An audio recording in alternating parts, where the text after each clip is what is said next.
Mesdames et messieurs, bonjour et bienvenue sur votre chaîne d'information en temps réel, l'actualité en Afrique et dans le monde en continu. Vous informer est notre mission car l'information vous place au sommet du monde. Alors si vous êtes nouveau, abonnez-vous et cliquez aussi sur la petite cloche de notification pour ne plus rien manquer, cela étant fait c'est parti.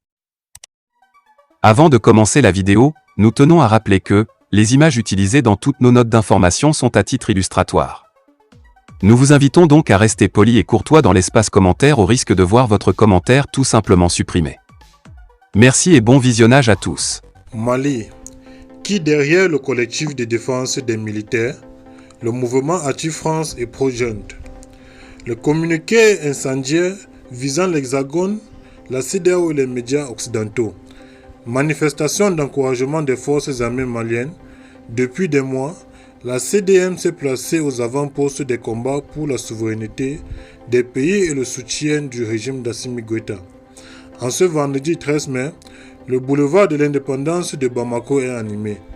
Des barricades ont été dressées par les forces de l'ordre pour empêcher l'accès au lieu qui fut l'épicentre de la contestation qui a précédé la chute d'Ibrahim Boubacar Keïta.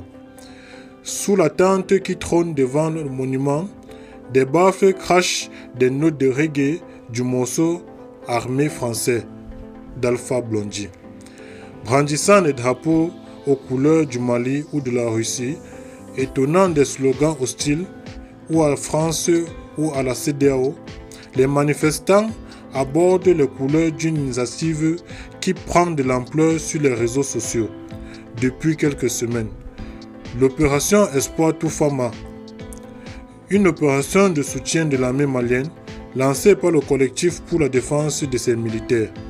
Nébuleuse qui a une influence grandissante au sein du microscope bamakois, la CDM. 3 lettres derrière lesquelles se cache une organisation érigée de défenseuses inconditionnelles des autorités de transition des forces armées maliennes. De ce collectif, on ne sait presque rien. Même la date de naissance donne lieu à des réponses divergentes de la part de ses membres. Son président et cofondateur, Nasoussi Tangara, fait remonter sa création en 2016 avec le début d'activité en 2008 pour Mohamed Dembélé, porte-parole du collectif. Des débuts dateraient plutôt le 15 mars 2020. Contre les ennemis du Mali. Fraîchement, créé ou non, c'est à partir de mai 2021, à la suite du second coup d'État qui installe le colonel Assimi Goïta au pouvoir, que le collectif bâti autour d'un bureau de 17 membres gagne en vigueur. Véritable sniper verbal, la CDM pointe à tour de bras les ennemis internes et externes du Mali. RFI, France 24 et leurs journalistes figurent parmi les premiers dans son viseur.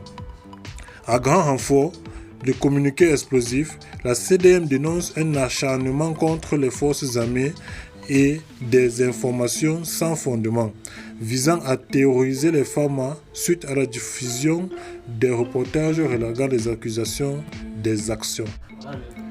Eh bien les amis, c'est ici que s'achève cette petite note d'information. Vous informer est notre mission. Eh bien, si vous êtes nouveau, abonnez-vous sur notre chaîne et n'oubliez pas surtout d'activer la petite cloche de notification pour ne manquer à aucune de nos prochaines vidéos. Merci, bye bye.